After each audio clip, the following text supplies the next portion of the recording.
Hi, so today on Niki Baat, we are going to talk about knees and kneeling.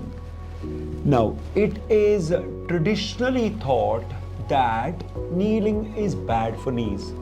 How common is it that we find even youngsters saying they have knee pain and average Indian 30 and 40-year-olds saying they cannot kneel down?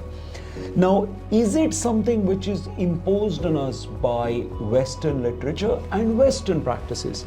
Now, if you go to medical textbooks probably don't have the importance of kneeling down because it was not there in those cultures.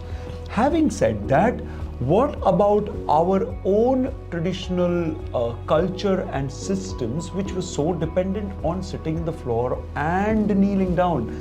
In fact, the benefits of sitting on the floor and eating are becoming so much very well known now, and we must be nothing but proud of it. Often with knee injuries and knee pain, it is not common that patients come and tell us that they have been forbidden on sitting down by practitioners who've seen them before.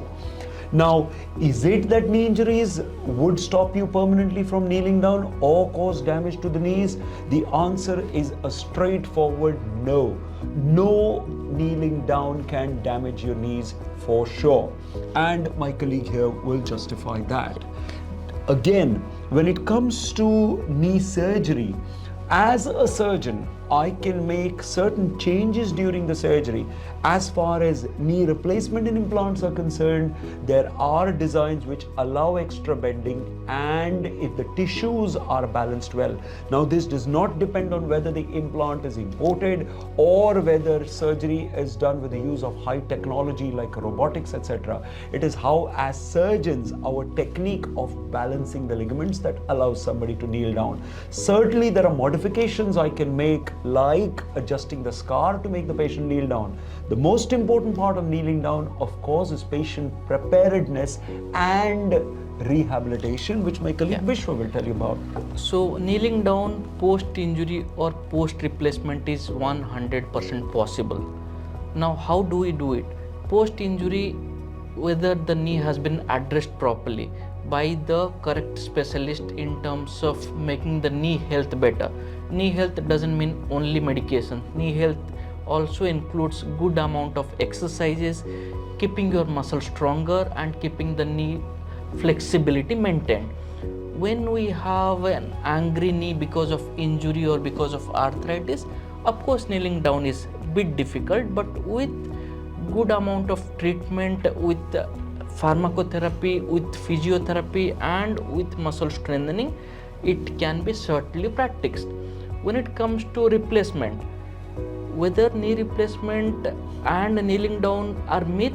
No, it is definitely not. With knee replacement, I can definitely allow my patient to kneel down, and we have various patients on different religion who has gone back to kneeling down. Can they do it immediately? Probably no, because the first phase of replacement includes a lot of pain as well as stiffness and scar related sensitivity. So when somebody is out of that phase and done enough strengthening and balance training for the knee, 100% they can kneel down. Now, few things to keep in mind when we train somebody to kneel down. We don't make them do on a hard surface because the knee can be a bit angry at times. So when would you allow a patient to kneel down? What are the factors you check? It does not, of course it matters for the number of years they haven't knelt, but if you had to predict and say when they would kneel down, what is it that you would tell them? So I would certainly wait for first 4 to 5 months. In that phase, hopefully the pain and sensitivity element is taken care of. Patient has got adequate amount of flexibility back to the knee. When we talk about flexibility, I am talking about how much of flexion they have got to the knee and whether they have developed that body balance. When they kneel down, can they get up on their own? So that is the balance. Exactly. So it is the phase where the body balance has been recovered or the proprioceptors has been reactivated is the time I will allow my patient to kneel down.